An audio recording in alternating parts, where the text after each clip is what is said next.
Welcome to the Habits and Hustle podcast, a podcast that uncovers the rituals, unspoken habits, and mindsets of extraordinary people. A podcast powered by Habit Nest. Now here's your host, Jennifer Cohen. This is Emily McDowell, and she has the brand called Emily McDowell and Friends, yeah, which is a phenomenal greeting card company, brand, I should call it.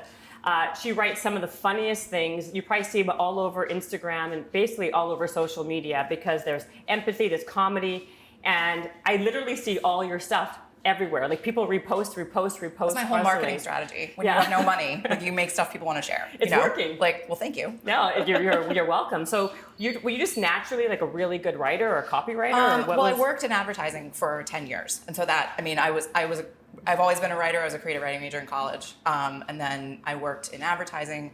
I was actually an art director first, and then I switched and became a writer because I was a better writer than an art director, and so I really learned how to write quickly and write on strategy and write to an idea, and like that training really was invaluable for me in being able to do what I do now. So you spend it was kind of a kooky introduction because now, like we said, we're on these woodways and like we're trying to like balance ourselves and talk, right? How's it going for you so far? It's going fine. Yeah, so far walking so good. And talking is like, it's been 1 minute and 30 seconds. Yeah, I'm not a fitness influencer, if you can't tell. So I think you look great. I'm, well, the whole idea is also to kind of like, I keep on saying this, but like get the most bang for your buck, leveling up your life by like, not just talking, but we're going to walk, we're going to improve our cognitive function, and we're going to burn some calories. Well, there's actually all those studies about how walking meetings use a different part of your brain, like you access a different part of your brain when you walk and come up with ideas. Girl, what do you think we're doing this for? Yeah. Just for like, shits and giggles? Just for sweating? Yeah, just to sweat in this hot box? No, we're doing it because it improves them. There's a study. Thank you. Yeah. Do tell me. So basically, I met Emily at a friend's house, and I have to say, you're so funny as a human being. Like, that's why you're naturally really good at what you do. Like besides what you're saying, you're a writer, you're a creative director, but really what was the like impetus of what made you decide one day, you know what, I'm going to start a greeting card company and then, and basically crush it and become this. So become this. So I reached a point with my career in advertising where I realized I didn't want to do that anymore, but I didn't know what I wanted to do, like most people. Which I think a lot of people do. And I'd taken the step of quitting my full-time job, and I was freelancing and trying to figure out like what it was that I wanted to do. Mm-hmm. And I had always I always had trouble finding cards that felt like they spoke to my reality. Like I would go to the store and it would be like, what card do I hate the least? Like that's what exactly card, true, like, right? What is this weird joke that like kind of, like and they're stale. And they're stale, yeah. And they felt like, it felt at the time like it was cards for the relationships that you wished you had. Like, I don't actually have this relationship with my mom or like my dad or anybody. So true, yeah. But like this is what this is, and it felt like I would write my own cards, and I didn't think of myself as an entrepreneur. Like, but I wasn't in that mindset. Like I was never like I had never really thought of myself that way, and yet I had this idea like, I feel like there's an opportunity here. I feel like there's an opportunity to say something that isn't being said and to do things that aren't being done. Well, you also said something earlier to me I thought was really interesting, was that a lot of times people don't know what to say in situations. So that was the other part of it. So there was this part, which was like, I felt like there was this opportunity in cards, period. And then, which is true. I had cancer when I was 24. And so I got a lot of get well soon cards. And get well soon cards are kind of dumb because you're like, if you have cancer, you're like, cool, I'll try. Yeah, exactly. Let me get on that, And what kind of cancer did you have? I had Hodgkin's lymphoma. Oh. So, but what happens when you're sick is we don't learn as a culture how to talk about this stuff. Like we don't learn how to talk about illness or death or grief or any of these things. And so people don't know what to say. And so they either say nothing or they say some weird platitude like that, like everything happens for a reason, or they try to like come up with some wise thing, and people really want to connect, but they don't know what to say. Right, so awkward and they get uncomfortable, and then they end up not doing anything. Yes. which is what happens, I think, a lot too. They get, and then it gets even worse. It gets even worse. And then they feel like it's been too long. And then a connection gets broken. And then the person who's going through the thing feels like, oh, maybe they don't care about me. And that was what my experience was that the most painful part of being sick was like having relationships kind of disappear and feeling like, oh, maybe, I guess it's me, I guess. And I was so young, I didn't understand that was what, really, that's a cultural thing. It had nothing to do with me. Right. And then, I think it's also this human nature, right? Like that awkwardness. Totally human nature. And so right around the time that I had quit my job and was freelancing, one of my best friends from college, my roommate, got cancer and passed away 3 months later. And for me, it was like it was a very sort of wake up call in my own life, and also very like, it was an opportunity to see like, oh my God, wait, dummy, this wasn't about you. Like, people don't know what to say. Nobody knows what to say. Right. Nobody knows what to do. And this is something like, and cards, we have this whole category of get well cards that don't address this at all, right. and that don't help people foster connection, and that don't help people feel supported or seen or anything. And so that was really important to me as well, was, the sort of umbrella for the brand is cards for the relationships we really have. Right. And not just ones we not just the ones we wish we had. Right, exactly. And so part of that for me is this empathy, like is this what we call empathy cards that are cards for people who are going through something really shitty. Yeah, exactly. Exactly. And then like, how do you think of so many things? I mean, there's so many cards. I mean, how do you, that was the first question I asked you when I met you, right? Like, how do you even think of so many things? Like, I know you were a writer, well, I got that's it. where being a writer comes in, right? Is like, but they're all clever, and they're all things that you're like, oh my God, that's exactly how I feel. Like, that's a great thing. I mean, it's also like, what I loved about advertising was psychology, right? Like, I love thinking about how we think. Like, that's to me, who we are, and like how we're so weird and how we're all different but all the same. Yeah. Like, that psychology is so interesting to me. And so what I love about cards, and we make other products now too, mugs and pouches and whatever. Well, you said you merged with somebody else, right? We did, yeah. Okay, so who did you merge with? We merged with a company called Knock Knock that have been in business since 2002. And we're based in Venice, and now we're based together in Culver City. They're a totally separate brand, and they do like journals and books. They publish like gift books. Got it. Okay. All out of pads that like that you've definitely seen their stuff. They're a much bigger brand than we are. And so they basically use your saying on their they stuff? have all their own. It's a completely separate brand. So like they have all their own sayings, their own writer, their own like everything. They do it separately, but we share a back end. So like the hardest part about my business was the infrastructure. Like writing the stuff is the easiest part. Right. But like sales and manufacturing and shipping and having half a wholesale business and half a direct-to-consumer online business and warehouse in a different state and like this big staff and the whole back end. The operations of the business. The operations of the business was always the biggest challenge for me because we grew so fast that we were a different company like every 3 months, and so we would put something into place and then it would be outdated. And like you said, you don't feel like you're an entrepreneur. You feel like you're an actual just a writer who good one. I'm an entrepreneur now. Like I became one. Like I was sort of accidental, entrepreneur. Yeah. But I was not. I have 11th grade math. Like I have like. I was a creative writing major in college. And I didn't have a business partner, and I didn't have funding. Like we were totally self-funded. So all of it was just learning on the fly. So how do you start then? So you write your first slogan. Like give me like kind of like walk me through how this even happened. So now there's a need for the business. I got that, right? There's a need for the business. There's definitely a need. I think that you just nailed it, right? Like the relationship that you go into like, Hallmark or whatever, and you see it's like, that doesn't even apply to me, but there's no other option. Yeah. I guess I'll just buy it, right? 100%. Yeah.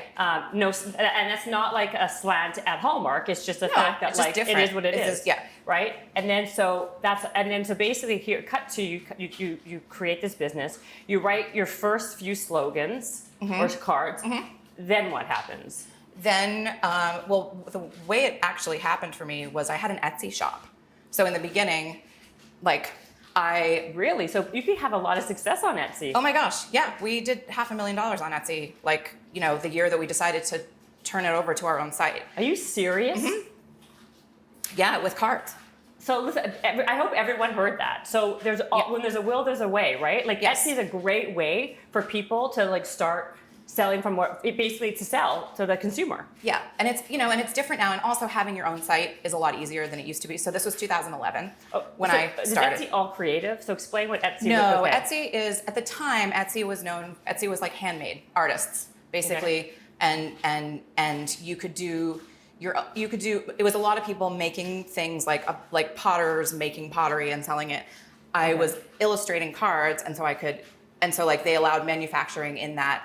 I was having the cards printed, but they were like my original illustration and writing, and so that made sense. And it used to be this. It was started as like a handmade marketplace. Got it. Sort of like like an Amazon, like not Amazon, but like it's all different it's all different vendors. Like it's a million different vendors. So what's the benefit of doing Etsy versus going on Amazon? Well, Etsy, you have your own shop. Got it. You have your own shop, and Etsy used to be. You weren't competing against like stuff from China. Got it. Like it was, I'm a maker, I make this thing, here's my brand story, here's what I do, here's my branded page. And you could discover on Etsy, like the benefit of doing Etsy versus your own site was that you had sort of the engine of Etsy where there was, there's millions of people that go there every day, searching, finding you, you get promoted, you get in collections, you get it's this sort of organic traffic. Got it, okay. I didn't know that. Yeah, so it's slightly different now. They sold, they went public a couple years ago and their business model has changed a bit. But for me, it was a way to do a shop that was free. It was easy, it was free. I could set it up in an hour. So and then you did the organic traffic. So that's the other benefit of them not using your own website, right? Right, exactly. Okay, got it. Okay. So it was less pressure to drive traffic. Like it wasn't all on me to completely drive traffic. So you sold $500,000 worth of cars your first year? Second year on Etsy, in fact, which was pretty crazy. Yeah, the first year was like 60,000. But basically what happened was the first card that I ever did was a Valentine for the person that you're kind of dating, but not really. That's such a good one. Because that's such a thing that like people need that. Like it's like stressful, Valentine's Day when you're kind of sort of seeing someone and you're like, do I get them something? It's weird if I don't, but then it's also weird if I do because so then you give them something and you're like, it's not that big of a deal. Here, I got you this card. And so the card is that, like it's a text, it's actually the text of that speech. So it's long and it's like, what is it? I know we're not like together or anything, but it felt weird to say something, to not say anything. So I got you this card. It doesn't even have a heart on it. It's not a big deal. Basically, it's just a card saying hi. And then in little letters, it says, forget it. Like, so it's this kind of, it's exactly the dialogue that you would actually what you would say to somebody. It's what you would say. And I made that card, and I was like, I'd never made a card before. Like, this was my first, I literally Googled a printer. I was like, you know what? Like, I was selling prints. I was selling illustrated prints of my work on Etsy because I was illustrating and drawing and writing stuff. But it was prints, and I was like, why? This is where my non-entrepreneur background comes in, where I was like, I can sell one print for $25. Why would I sell a card for $4? That with an envelope and it has all this other work, and like when I could just sell a print for $25. Yes, exactly. So, but I wasn't thinking big enough, right? Like I was thinking about assembling them myself and like folding the paper, right, making them. I wasn't thinking about and then also shipping, right? Wouldn't shipping cost about that? It costs about the same. It costs the same. So I was like not thinking about. I was thinking about, but I wasn't thinking big enough, right? Like I wasn't thinking about. Well, you manufacture them at a printer, right? And you make 500. You were just thinking of you actually physically making it. And I was thinking of like physically, well, why would I do this when I can sell this for $25? It was just. Why would you though? You never did it before. Exactly, never done it before. But the reason why you would is because a card solves a problem, and a print doesn't solve a problem. Like a card isn't. If it's the right card for the right person, it's necessary. Absolutely. And a print is just like a cool thing to have. So people are willing, you'll sell a much higher volume of a card because it solves a problem. Yep. And so I started thinking about it that way, and I Googled a printer, like an online printer, and I was just like, I'm gonna make 100. It was like the smallest number, I'll make 100. Maybe I'll sell 5. But these 5 people I know are gonna be so psyched that I don't, I'll just take a dive on this, whatever. But I just want this in the world. And what happened was Etsy put it on their Facebook page. And Etsy at the time, it was before Facebook changed their algorithm. So when you followed a brand, you just saw its posts just like any other person that you followed. And it became their most liked and most shared post of that whole year. And it went super viral. Like it was on the front page of Reddit. It was on like Funny or Die and Cosmo.com and like, you know, you name it. It was all over. Really? And I had a week to sell it because rule number one, because I made it for sale on like February 1st. And like, if you're gonna sell a car, like you have to stop shipping it on like February 8th so that it can get to people. Right, exactly. The mail takes time. The mail does take time. Which, you know, but I thought I would sell 5. So I was just like, yada, yada, whatever. And I ended up selling 1,700 in that week. That's amazing. Before I had to cut off the shipping. And it was crazy. Like it was like just totally bananas, bonkers. Like, I don't even know. I was like, you know, obviously you don't go to buy your envelopes at Paper Source, but I didn't have time to like order wholesale. So you did. So I'm like at Paper Source, just buying all their envelopes, you know, just like. That is wild. It was crazy. So basically that was also lucky, right? Oh my gosh. That they put it on their homepage. It was so lucky. Like it was the right place at the right time, you know? And it was so lucky that they put it on their Facebook and it just blew up. And it went viral, and it went viral because it resonated with people, you know? It resonates with doesn't matter who you are, everyone at some point of their life has had that moment. Yeah. Right? Yeah. Where you're like, I don't know, because those relationships. It was so hilarious because there were guys who were buying like 5 of them. That is exactly for future. You never know. Or for like dating multiple, or they were like sort of in a weird thing with multiple people. I was gonna say for future because it happened. Or for the future. Over and over again. No, but you know what? There was also like it was so cute. There were guys that were like, I got more than one note from men that were like, I'm buying 2, but it's not because I'm a player. I'm afraid I'll mess one up. Like I was like, oh, bless you. That is so cute. So sweet. And it was also a card. I think it was also a card that resonated with men. Like, because Valentine, like... Absolutely, I you know, totally and get that. Because cards in general are sort of a more female... Right. It's, you know, women buy each other cards. Men aren't generally going out and being like... But hey, it works, I think it's every gender, but yeah. But it works for... But this one really resonated with men because it's like, there were all these guys who were like, I feel like I got to do something for Valentine's Day, but oh, shit, like, I don't know. And so this was kind of... It was really in that kind of sweet spot for them. So does that, okay, so how your business, you've been doing this for how many years? 7. Okay, for 7 years. Would you still say that is your top seller?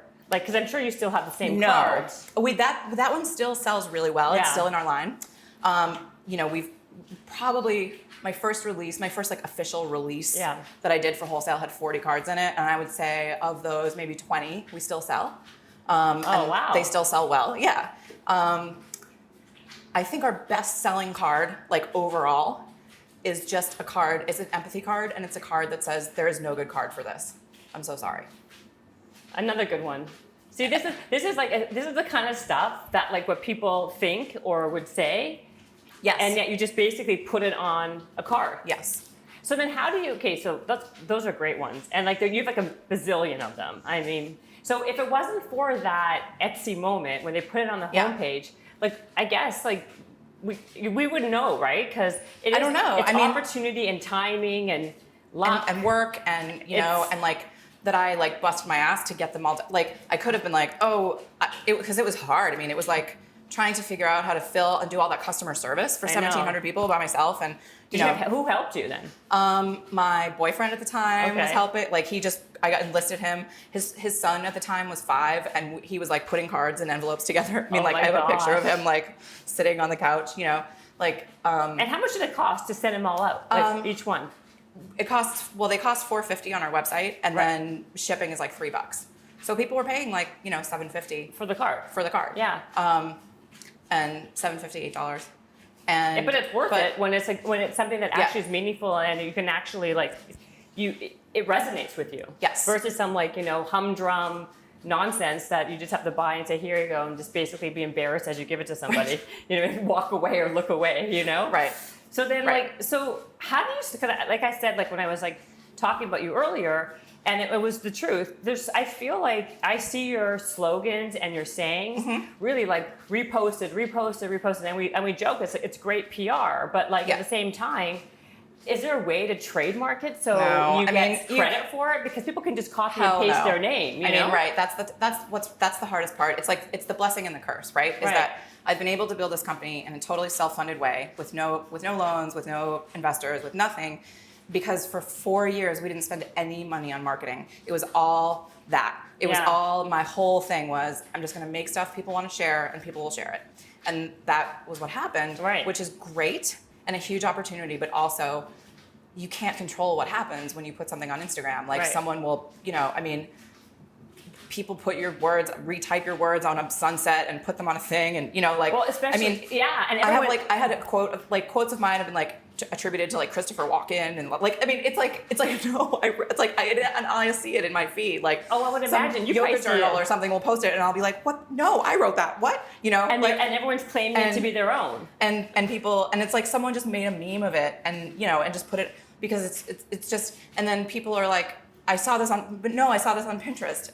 People don't understand that Pinterest isn't an author. People think it's and it's that's it's saying Barnes and Noble wrote this book. No, they have to get it from somewhere. Pinterest is not a meme factory. I know, but people don't. People don't know that stuff, right? No, and people don't know. And they don't know where anything, because what happens, I feel like people don't know where anything really originated from, because people get reposted, and then they think it's that person's words, right? Totally. And then, to be honest with you, if we're being real, a lot of people can build out on Instagram, on social media, an entire brand based on other people's words. Oh my gosh, most of it is. Most people, that's what most influencers do. Which to me is so unbelievable to me, that this is, people make lots of money around this. I mean, there's someone got called out recently in the motivational space, because someone caught them. They were a really big person, and someone caught them literally cut and pasting from all these other sources,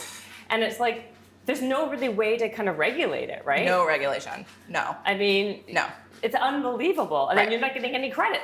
No, and people are well, it's on the internet, so it's fair game. It's free. It's free. It's free, and it's my audience, and it's such a blurry line and a slippery slope, and you basically have to kind of depend on people's sense of ethics. Well, it's not going to happen. Which isn't going to happen. So forget it. Exactly.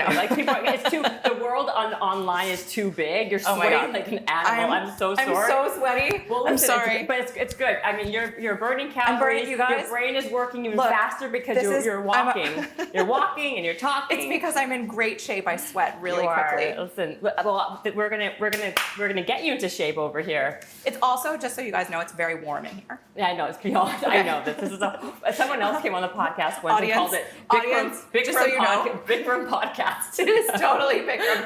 I know. I should have worn what you're wearing.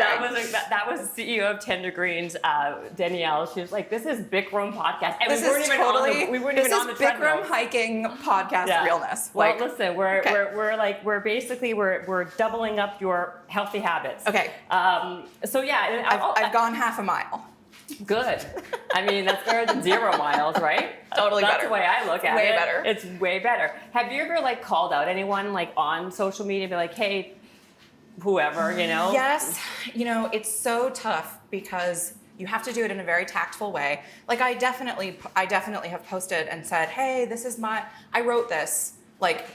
Can you, would you mind tagging me or credit, Yeah. Because sometimes it's people with 1 million, 2 million, 4 million followers. I know. And it's by the way, a lot of times most of the time it is. Yeah. I don't think you should be worried about the person that has 300 Yeah, followers. No, it's people who have 2, But you're 3... effectively a journalist when you're doing that. Absolutely. You know what I mean? And so you have to kind of and when people don't, you have to it. So yes, I am nice about it. I am, tactful about it, because it's also I've tried sort of everything. Right. I used to get mad about it. I used to get much more upset about it than I do now. And now I'm just kind of okay, this is the thing that happens. Right. But in the beginning when it was happening, and I was just no, I would get so I would feel personally upset, Because also, how do you besides selling the cards, right? Yeah. That is your way of monetizing. Oh, it's all physical products. It's all physical products. I don't have any digital. I don't monetize. I don't sell any programs. I don't That's what I'm saying. That's why it's this is not another situation. This is a very specific situation where you can only monetize your physical words. Exactly. So you're missing, like you're leaving a lot of opportunity on the table. Yeah. Based on with your words, like have you thought of going to see some like a business consultant? I don't know, to how to monetize the digital space without kind of like undercutting your physical. Yeah, business? I mean, we've thought about it. I've thought about it. It's just been. I'm now for the first time out from under the operations in a way that I can actually turn towards strategy. That's with in terms of like. Yeah, that now I have business partners. We have much more of an infrastructure. I don't manage any of the sales or operations at all anymore. And that's what, like, we added this Friends piece a year ago, which is bringing in other writers and other illustrators. That was my next question. Yeah. Do you write everything yourself, or? Not anymore. I used to, and I still write about 90% of it, but that's in the process of shifting. Right. And we're also bringing in other collections, like other people. We have an artist and an author named Lisa Congdon, and we did a big collection with her. We have somebody really big in January that I can't announce yet because it's. Come on, I can't. I won't put this up until January. Yeah, you will. Yeah, you're probably right. But can you whisper in my ear? Or she's a very well-known author who's never licensed her work. Is before. it Judy Blume? It's Judy Blume. Yes. Is it? No, it's not. Okay, Judy I'm Blume. like, oh my God, Judy Blume. Just kidding. Okay, no, I just No. Yeah. Okay.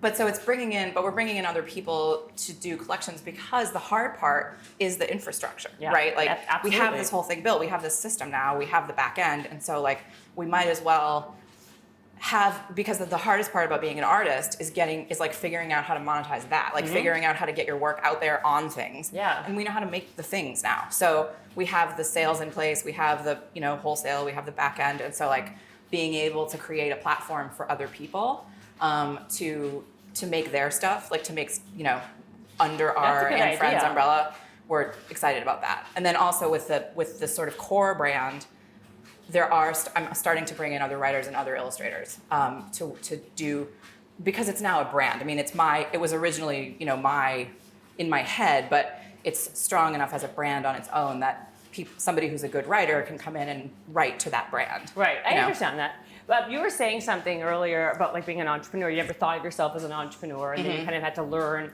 as you go, which is, by the way, what most people. Totally, right? Yeah. But then you also said when we met a long time ago that like you don't think everyone not everyone's meant to be that person, right? No, I don't. And I think, on social media right now in particular, right. It's very trendy to entrepreneurship. The idea of entrepreneurship is very trendy. And I get it. Like super this whole trendy. thing of like, be your own boss, freedom, make your own hour. Don't, build your own dream. Don't build someone else's. Right. Cool. Well, you mean also internet marketing is really big right Internet now. marketing, Yeah. monetize your be Everyone's a branding a coach. consultant, Like yeah. I worked as a social media person for 3 years, and now I'm a branding coach. Like, oh yeah, like there's all that. Exactly.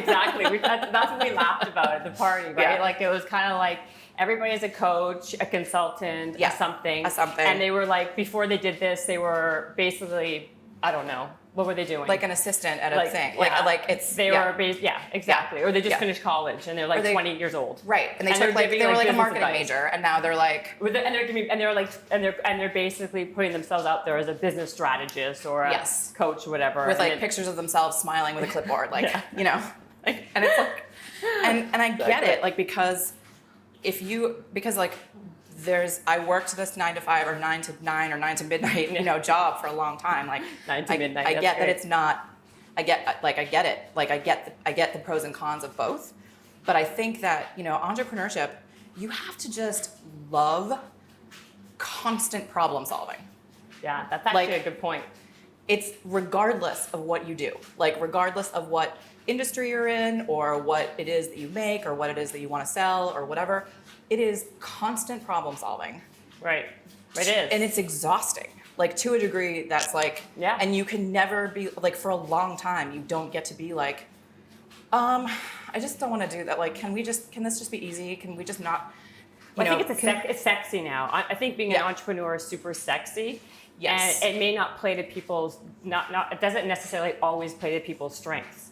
It doesn't. And it also isn't sustainable. Like this hustle, like the Watch out, hustle. What do you think this podcast is called? Habits and Hustle. Is like that you have to build the right habit. Like one of my big mistakes that I made as an entrepreneur was like, I just went so hard at the business for 5 years and I didn't take care of myself at all. Like, Right. and I was a shell of a human being because my entire life revolved around this business. Right, there's an imbalance. I think a lot of people forget So about that. imbalanced. And you can do it for a year, 2 years, 3 years. Like you can do it for, depending on who you are, you can sustain that for a bit, but it catches up with you. Well, yeah, there's a burnout factor, right? Super burnout factor. Yeah, like there is. I mean, the reality is, when you really are an entrepreneur, it takes a lot of hours, a lot of grit, a lot of, you have to be on, you're working constantly. You are. Yeah.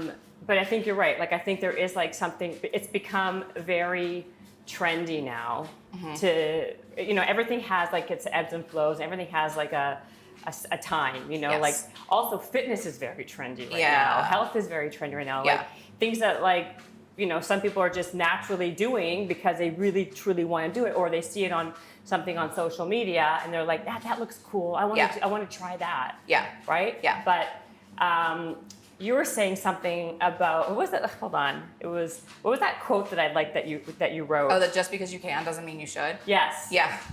Just because you can doesn't mean you should. And I think that's another, another side effect that we see of Instagram and like internet culture, right? Is that you're exposed to 4 million different things you can do at any given time, right? Like, and if you're an entrepreneur and you're like, you can read 10 different pieces of advice that will tell you 10 different things about the same thing. Yeah. Oh, exactly. Or more than 10. Or more than 10. You can read, you can do, and like for me, it's like, I make these cards, we make these products, but like I could teach classes, I could do a podcast, I could do digital stuff, I could do licensing with other brands, I could do, like, there's all of these It's become much more, but people have much more exposure to more opportunities. Yeah. And so the tendency, I think, for a lot of us is to be like, yeah, that's a great idea, I'm gonna do it, cool, great idea, gonna do it. And it's really, I think the key is like the discernment of, just because it's a good idea doesn't mean it's a good idea for you. Right. I talk with a lot. I talk with the fact that being self-aware and like knowing what you're playing to your strengths, right? I think to be successful, I think in anything is knowing what you're good at and also knowing what you're bad at. And then what you're bad at, maybe get other people to balance out your weaknesses. Right. Instead of trying to throwing your energy into getting better at those things. Right. Which I mean, and people can argue and say, well, what do you mean? Then you're going to be imbalanced. But I think in life, like, there are people who are like, you should have like a come to Jesus moment and be like, you know what? This is what I'm really, really good at. This is the things I really like to do. Because if you like to do it, the tendency is you're going to actually do it more and even get better and better at it and get more dominant on it. And like, if you're an entrepreneur, like you're making your own, you're making up your path, and you don't like it, why are you doing it? Right. Like, you have to like it at the end of the day. Right. Exactly. But also, like, sometimes it's like with your situation, did you ever think when you started writing these cards, like you said, you were thrilled if you sold 5 of those cards, the Valentine's card, like even though you loved writing, you were able to take your love and passion for writing and create an entire business, even though you weren't necessarily good at the operations. You figured it out. I figured it out, and I actually was better at business than I thought I would be. And I like strategy. Right. I like strategy, and I'm good at business strategy. I hate managing people, what I've learned. Yeah. And I was going to say, what is the things that you've learned the most from this? Oh my gosh, I hate managing people, and I thought I was going to love it. Right. And when I was a creative director, like, I had, teams, like junior teams working under me, and that was a totally different thing, because you're like managing their work and you're helping them make their work better. But if they're dependent on you, if you have a whole staff, what I learned was that, like, I'm a good leader, but I'm not a good manager. Why? What makes a good leader and what makes a good manager? I think a good manager, so what I am not good at is balancing all of the things that I have to do in the business, and this was what I was never good at. And also sitting down with each person and really figuring out what motivates you. like, because it's different for each employee, you know, like we're Absolutely. all, it's not one size fits all. And being a really good manager is being able to tease out the skills and develop the skills and mentor and like all of that with each employee. And I never felt like, I think if that was my only job, I would be better at it. Right. But it was to multitask too much, that, yeah. and it took too much, and I wasn't naturally good at it. So it was so difficult for me to try to do all that while I was also doing all the art and being the CEO and managing the business and, you know, like Right, trying absolutely. to do all the strategy. It was just too hard. And so being a leader, having a vision, getting people excited, like doing that kind of thing is a different skill set than actually managing. And I wasn't a great manager.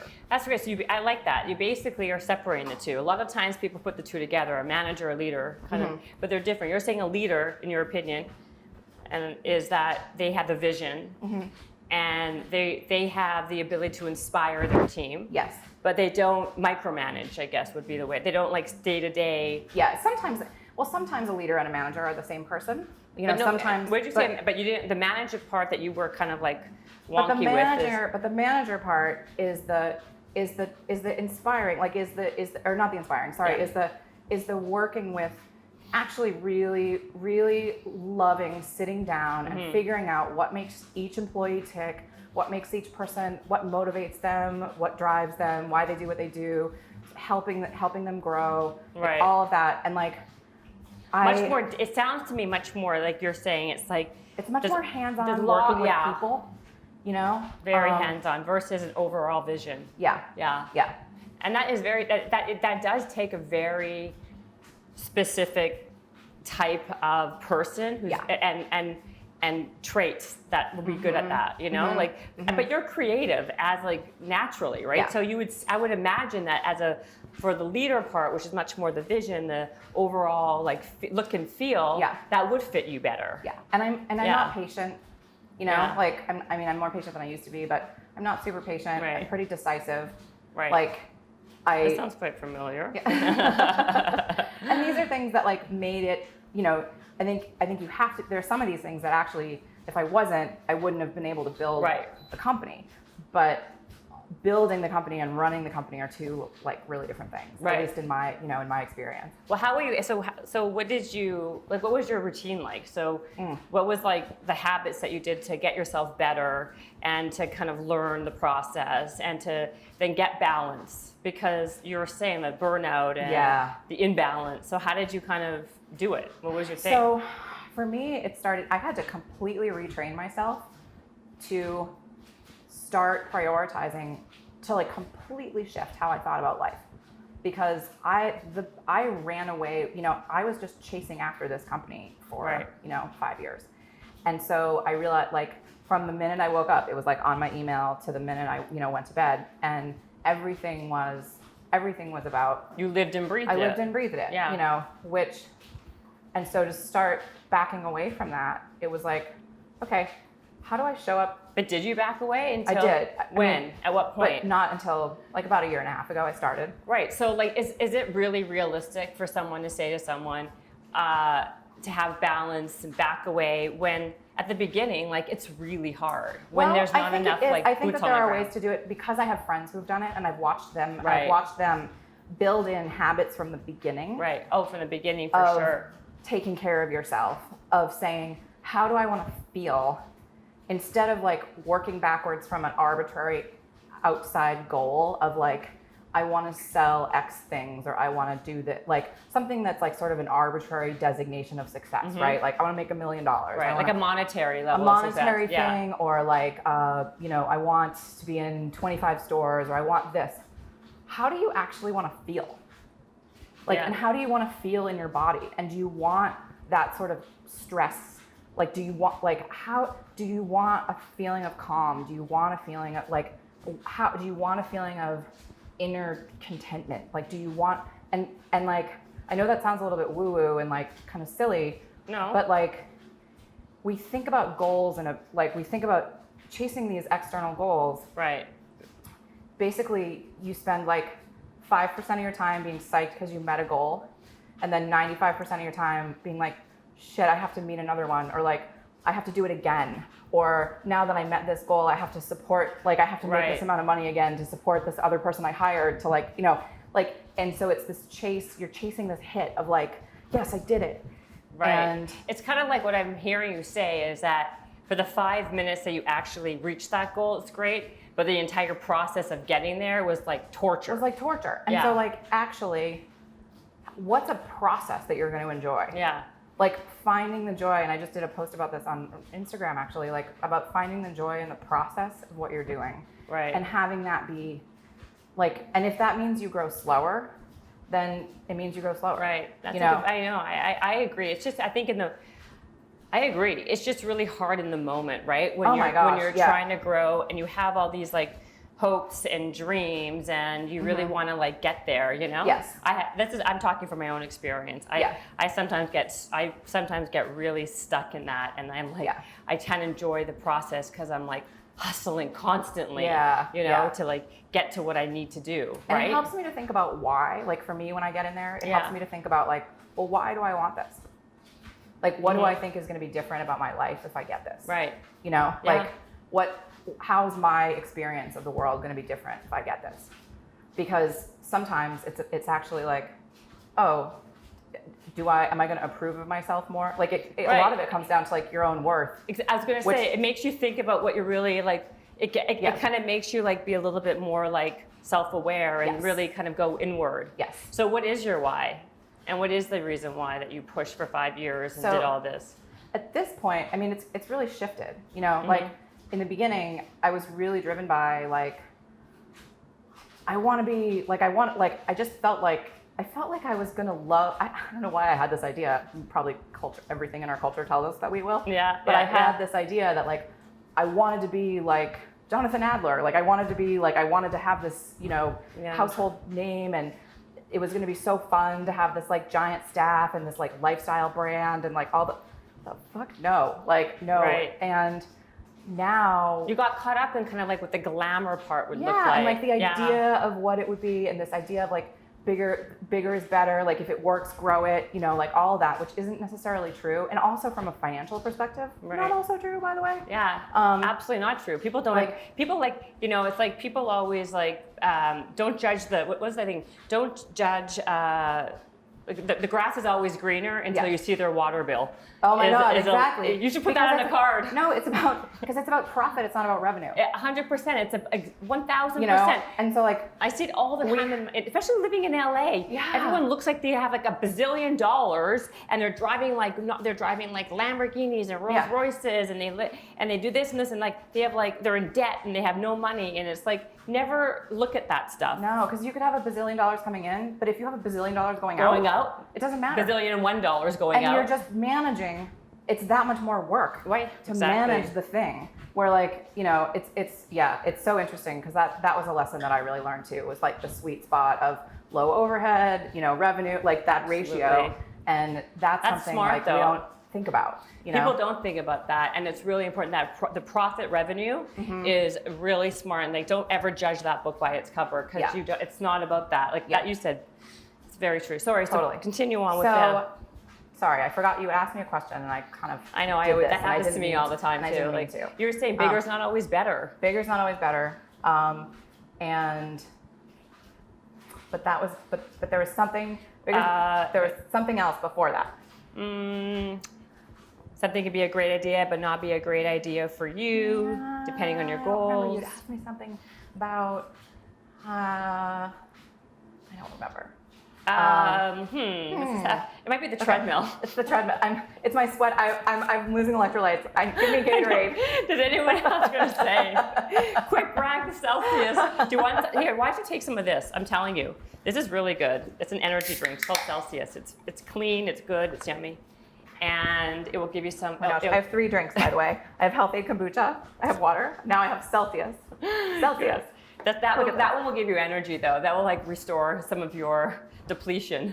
Oh, that is good. Yeah, it's very good. There you go. That's yours from Grape Rush. Okay, well, I only have, oh no, wait, I can put it here.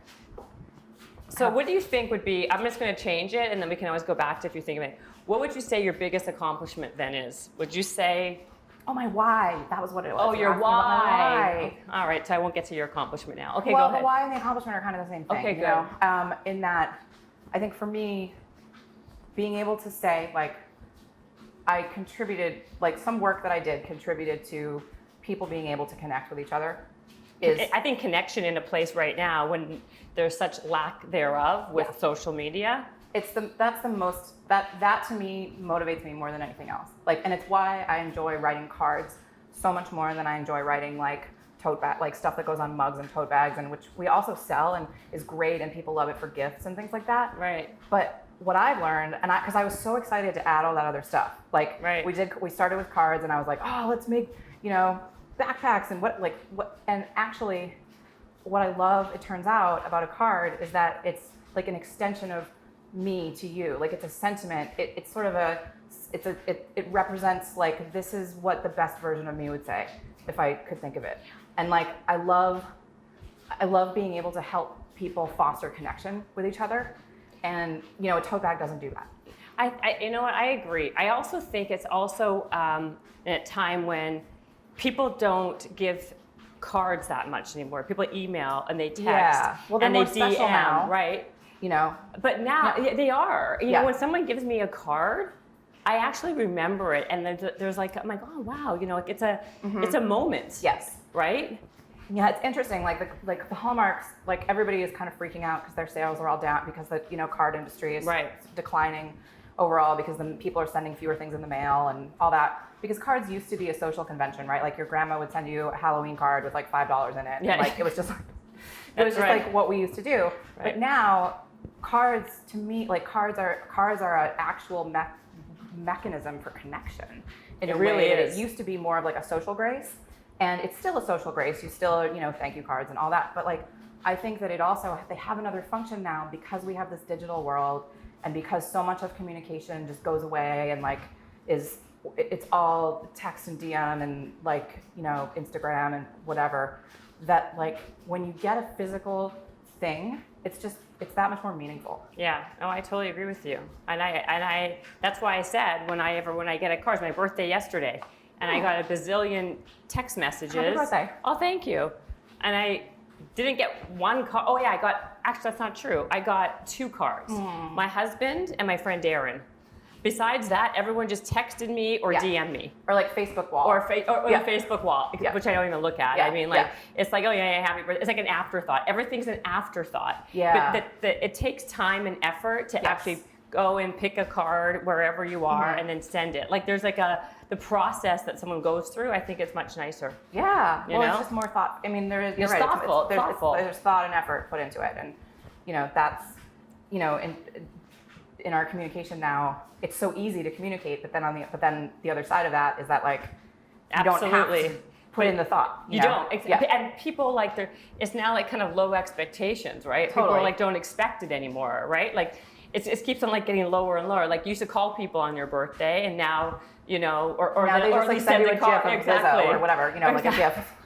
Like, everyone keeps mentioning Lizzo today. It must be like she's like the it girl right now. She super is. Yeah, I love her. She super is. Yeah. Can you tell before you leave? Can you give us a couple other what are your top 3 bestsellers?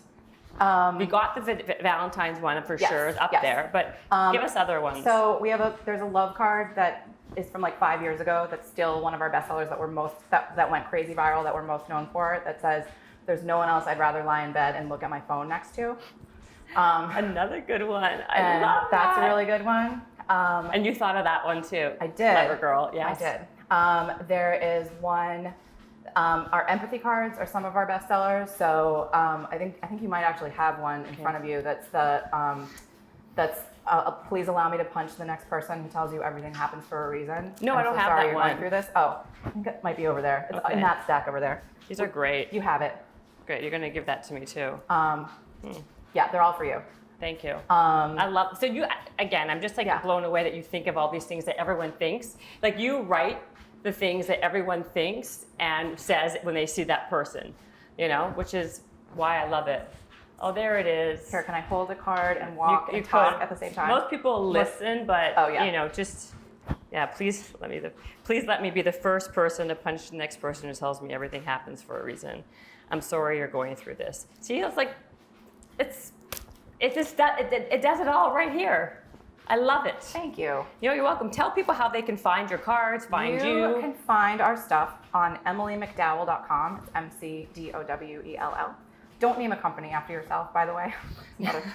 Oh, is that, do a podcast about that. Is that a tip? That's a hot tip. Okay, I mean, hot tip? it's just not that memorable. Like, I have to say it 7 times. If we were called like Sunshine Industries, people would be like, cool. Right. You know, That's we true. know. But branding-wise, wise, it's good. It's my name, so it's good for me as a speaker and whatever. Anyway, they can Do you find do a lot us. of speaking? I do. Yeah. Yeah. Okay. They can find us at emilymcdowell.com, and we're also in about 2,000 stores around the world, more now. And on our website, in the footer, there's a retailer's link, and you can go search to see if you can find us locally, if you want to not order from the internet. Got it. And I'm on Instagram at @EmilyMcDowell_. It's that underscore. The that one gets without me. the underscore is like a 24-year-old. I've been asking her for 7 years to let me buy it from her, and she won't. And she's like hates me, like, because she gets tagged like 75 times a day. But yet she won't sell it to you. She won't sell it to me. So then shame on 'cause her. It's her name, you know. So whatever. Okay, So Emily well. McDowell_. And I have also now a personal one that is more. That's not our that one's more for our products, and then I have one that's my personal writing. That's called Emily on Life. Do you do other writing then as well? I do. I've just so much started for saying it. goodbye. I started the other. I started it. Part 2, starting now. Part 2, starting now. I've started doing more other writing just in the last 6 months or so, because in my own interests are writing things that don't necessarily make sense on products. Right. Like more kind of personal growth stuff, more kind of like lifey things, entrepreneurship, things that are like things that I enjoy writing, but that don't necessarily translate to a product. And So what do you do with it? I put it on Instagram right now. Oh, you just right now. That's what I do. I'm thinking about. You're other basically things putting it to on do. Instagram for other people to steal as their own. Yeah, basically. Yeah. Great business model. It's a really love solid it. business model. Yeah, it's great. It's great. I love it. Yeah. Thank you so much, Emily. It was Thank a you pleasure. so much. This was so fun. I'm sure. I'm sorry, and yet I'm also I'm happy to have had you on this podcast. You sweating your butt off on No, this it's thing. totally fine. So I got my workout in. Exactly. Yeah. How many calories did you burn? Do you know how to press the hold on. white button? Press the 117.